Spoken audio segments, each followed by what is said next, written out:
જે અત્યારે આપણે જે આ દિવસ ઉજવીએ છીએ તે માનનીય મુખ્યમંત્રી જે આપણા વડાપ્રધાન છે નરેન્દ્રભાઈ મોદીના કહેવાથી અને તેમના આગેવાની નીચે જે તે વખતે આ બંધારણીય દિવસની ઉજવણી કરવાનું ભારતભરમાં આયોજન કરવામાં આવેલ. સર્વપ્રથમ જોઈએ તો 400 વર્ષ મોગલોનું શાસન, 200 વર્ષ અંગ્રેજોનું શાસન, ત્યારબાદ ઘણા બધા વિશ્વ યુદ્ધો થયા, વર્લ્ડ વોર થયા. ભારતમાં તેની અસર થઈ અને તે સમયે ભારતમાં ગવર્મેન્ટ ઓફ ઇન્ડિયા એક્ટ હતો. ત્યારે બંધારણ અમલમાં નહોતું, ગવર્મેન્ટ ઓફ ઇન્ડિયા અમલમાં હતો, પરંતુ તેની ભારતને કોઈ જરૂરિયાત હતી નહીં.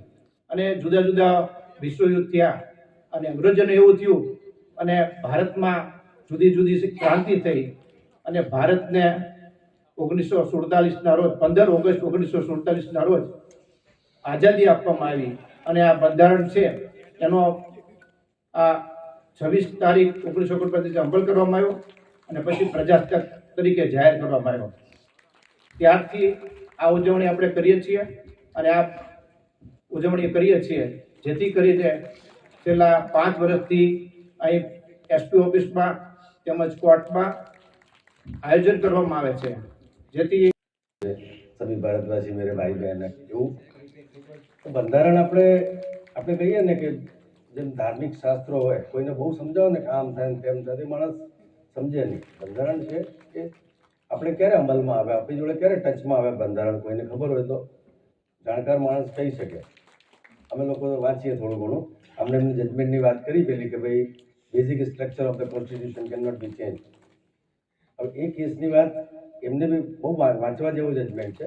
એમાં પ્રશ્ન એવો હતો કે દલીલ ચાલતી હતી કે ભાઈ ઘણી દલીલો થઈ પણ કોઈ આમ સમજ્યા નહીં કે ભાઈ આમાં બેઝિક સ્ટ્રક્ચરની આ બધી વાત ક્યાંથી આવી.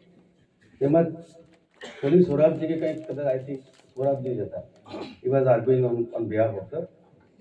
એમને એક ઈશ્વરન એમને વાત કરી કે સાહેબ આજે શુક્રવાર છે અને હું દલીલ કરી તો મારી દલીલ બાકી છે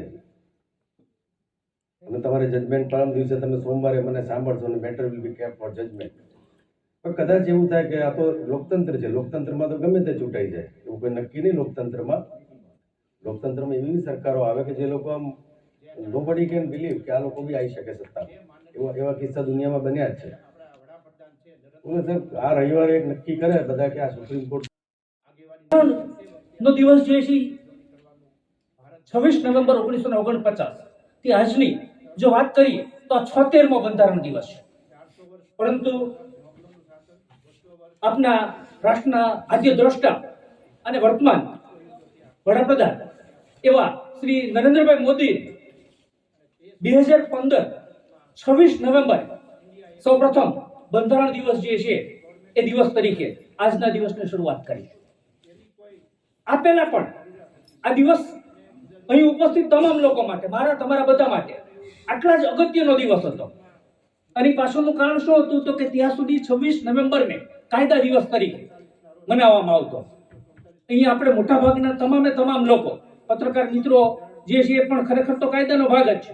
કદાચ તાલુકા પંચાયતના પ્રમુખ હોય તો એમણે પણ તે કાયદાની વ્યવસ્થા જ જોવાની છે. એટલે આપણે બધા જ કાયદા સાથે સંકળાયેલા લોકો જે છે એ લોકો માટે કાયદા દિવસ તરીકેનો દિવસ હતો.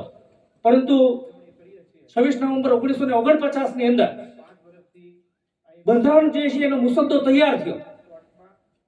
આ બંધારણ જે છે એ રાતોરાત બની ગયેલું બંધારણ નથી. આદરણીય પરાશર સાહેબે જેમ વાત કરી, દેશના જુદા જુદા સમાજ, સંસ્કૃતિ, જુદા જુદા વર્ગના કુલ 292 પ્રતિનિધિઓ જે છે એ 13 જુદી જુદી કમિટીઓની અંદર આ બંધારણ તૈયાર કરવા માટે જે છે પ્રયત્ન કરતા. આમાં 15 મહિલા સભ્યો પણ હતા. અને આ તમામ મિત્રોએ એકાદ બે દિવસ કે એકાદ બે કલાક નહીં પણ 389 જુદી જુદી બંધારણ અંતર્ગતની જે બેઠકો જે છે બેઠકો દ્વારા આખું 3 કમિટીના ચેરમેન ડોક્ટર રાજેન્દ્ર પ્રસાદ સાહેબ હતા. 3 કમિટીની અંદર આપણા ગૃહમંત્રી અને જેણે ભારત સંઘ બનાવ્યો છે એવા આદરણીય સરદાર વલ્લભભાઈ પટેલ જે છે એ પ્રમાણે એક એવા કોન્સ્ટિટ્યુશનનું નિર્માણ કરવું પડે કે જે તમામને ટચ કરી શકે. અને તમામ વકીલ મિત્રો બેઠા છે એટલે કહીશ કે એક એવી કમેન્ટ છે ઇન્ડિયન કોન્સ્ટિટ્યુશન પર કે Indian constitution is not just a mere lawyers document, એ માત્ર વકીલોનું એક ડોક્યુમેન્ટ નથી, but it is the vehicle of life. અને જીવનને ચલાવવા માટે જે સૌથી ઇમ્પોર્ટન્ટ છે એવું એ આ વાહન છે આપણું ઇન્ડિયન કોન્સ્ટિટ્યુશન. અને it's spirit is the spirit of the age, એટલે યુગો સુધી જે ચાલતું રહે. આજે આપણે છીએ, કાલે આપણે નહીં હોય, પણ આ ઇન્ડિયન કોન્સ્ટિટ્યુશન હંમેશા હશે. અને ખાસ જે કેશવાનંદ ભારતી કેસની વાત કરી કે યુ કેન નોટ અમેન્ડ અવર પ્રિએમ્બલ, કેમ કે પ્રિએમ્બલ છે ને દરેક કોન્સ્ટિટ્યુશનમાં પણ નથી હોતા, પણ ઇન્ડિયન પ્રિએમ્બલ જે છે એક એવું છે કે આપણે એની જે મૂળભૂત વિભાવના છે એને આપણે ક્યારે ટચ નહીં કરીએ અને એને આપણે ક્યારે ચેન્જ નહીં કરીએ. એ સિવાયના જે 377 એક સમયે જે સમાજમાં કલંક સ્વરૂપ હતું, પણ વિથ ટાઈમ, વિથ મોડર્નાઇઝેશન આપણે એને ચેન્જ કરીને હવે એને પણ આપણે ક્રાઇમ નથી ગણતા અને આપણે એને એડ કર્યું છે. તો આ જ આપણા કોન્સ્ટિટ્યુશનની બ્યુટી છે કે વિથ જેવી રીતે યુગો બદલાશે, જેવી રીતે નવી જનરેશન આવશે, જેવી રીતે સમય બદલાશે, લોકોની જરૂરિયાતો બદલાશે, એ રીતે આપણે આપણા બંધારણમાં સુધારા કરી શકીએ છીએ. અને આવી આ જે કહેવાય ને કે રિજિડિટી, જે પણ કોન્સ્ટિટ્યુશનમાં રિજિડિટી છે એ એક સમય પછી બ્રેક થઈ જાય, એ સમાજ એક સમય પછી બ્રેક થઈ જાય, એ દેશ એક સમય પછી બ્રેક થઈ જાય. પણ ઇન્ડિયન કોન્સ્ટિટ્યુશન રિજિડ નથી અને ફ્લેક્સિબલ છે કે આપણે એક સમયે એવું કીધું છે.